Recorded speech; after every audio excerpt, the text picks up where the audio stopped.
Hello అందరికీ, welcome back to Ravali వంటిల్లు. ఇవాటి వీడియోలో మీకు పెద్దోళ్ళ కాలం నాటి టమాటా పచ్చడిని చూపిస్తానండి. చాలా చాలా టేస్టీగా ఉంటుంది. వేసేటి ఒక 2-3 ఇంగ్రీడియంట్సే కానీ టేస్ట్ మాత్రం పీక్స్లో ఉంటుందండి.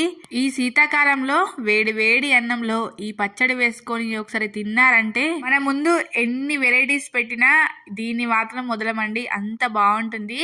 ముందుగా నేనైతే ఒక 1/2 kg టమాటోల్ని ఇలా కొంచెం పెద్ద ముక్కలుగానే కట్ చేసుకొని పెట్టుకున్నాను. అలాగే కారంకి సరిపడా పచ్చిమిర్చిని కూడా తీసుకున్నానండి. నేనైతే ఏం కట్ చేయలేదు, చిన్నగానే ఉన్నాయి కాబట్టి త్వరగానే మగ్గిపోతాయి.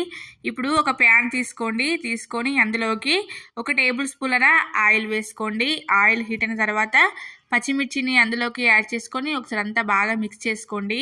ఈ పచ్చళ్ళలోకి ఆయిల్ ఏం ఎక్కువగా పట్టదండి, లైట్గానే పడుతుంది. అలాగే అందులోకి 1 టీ స్పూన్ దాకా జీలకర్ర వేసుకోండి. అలాగే ఒక 7-8 పొట్టు ఒలిచిన వెల్లుల్లి రెబ్బల్ని అందులోకి యాడ్ చేసేసుకొని మూత పెట్టేసుకొని పచ్చిమిర్చిని చక్కగా మగ్గించండి.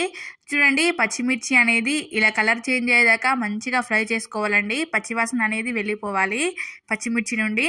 చూడండి, ఇలా కొంచెం లైట్గా గోల్డెన్ కలర్లోకి మారింది కదా, అలా ఫ్రై చేసుకుంటే సరిపోతుందండి.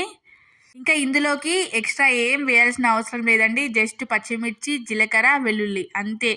ఇంకా ఎక్స్ట్రా ఏం వేసినా ఆ ఓల్డ్ కాలం పచ్చడి అనేది టేస్ట్ రాదండి. చూడండి, ఇప్పుడు ఈ పచ్చిమిర్చిని అంతా తీసేసుకొని ఒక ప్లేట్లోకి పెట్టుకొని పక్కకు పెట్టేసుకోండి. అవును, మన వీడియోని ఎవరైనా కొత్తగా చూస్తున్నట్లయితే ప్లీజ్ ఛానల్ని సబ్స్క్రైబ్ చేసుకొని మీకు ఈ వీడియో నచ్చితే ఒక లైక్ చేయండి. చూడండి, ఇప్పుడు అందులోకి మళ్ళీ ఒక 1/2 టేబుల్ స్పూన్ అలా ఆయిల్ వేసుకోండి. వేసుకున్న తర్వాత మనం కట్ చేసుకున్న టమాటా ముక్కలన్నిటినీ అందులోకి యాడ్ చేసుకొని ఒకసారి అంతా బాగా మిక్స్ చేసుకోండి. ఇప్పుడు మంచి కలర్ కోసం ఒక 1/2 టీ స్పూన్ పసుపు వేసుకోండి. అలాగే టేస్ట్కి సరిపడా కల్లుప్పు వేసుకోండి. కేవలం కల్లుప్పే వేయాలండి, టేస్ట్ బాగుంటుంది కల్లుప్పు వేయడం వల్ల.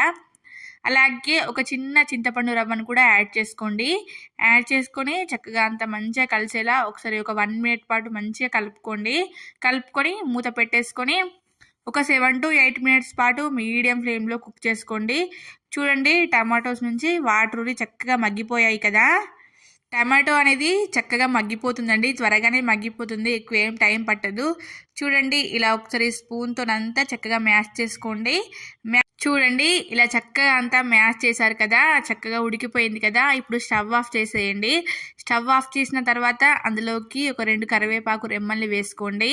అలాగే ఒక గుప్పెడు కొత్తిమీరని కాడలతో సహా వేసుకోండి. అలాగే ఒక మీడియం సైజ్ ఉల్లిపాయని ఇలా కొంచెం నిలువుగా కట్ చేసుకొని వేసుకోండి. స్టవ్ ఆఫ్ చేసి చేసుకోవాలండి ఈ ప్రాసెస్ అంతా, గుర్తుంచుకోండి. ఇవన్నీ వేసేసిన తర్వాత చక్కగా అంతా ఒకసారి మంచిగా కలుపుకోండి. అయితే మనకి ఉల్లిపాయ వేయడం వల్ల తినేటప్పుడు ఆ పచ్చిదనం అనేది తలిగి టేస్ట్ ఎక్సలెంట్గా ఉంటుందండి, నిజంగా చెప్తున్నాను.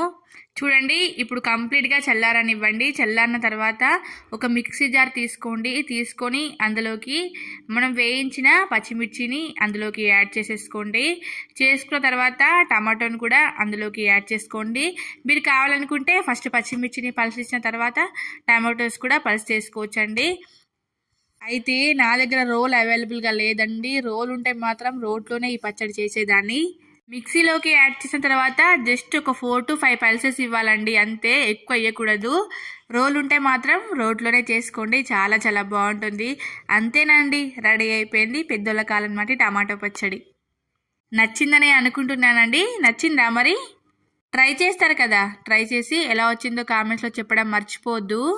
నేనైతే ఇందులోకి పూరి కాంబినేషన్గా తిన్నానండి, చాలా చాలా ఎక్సలెంట్గా ఉంది. మరి ఈ వీడియో మీకు నచ్చినట్లయితే వీడియోని లైక్ చేసి షేర్ చేసి సబ్స్క్రైబ్ చేసుకోండి. Thank you for watching. Bye.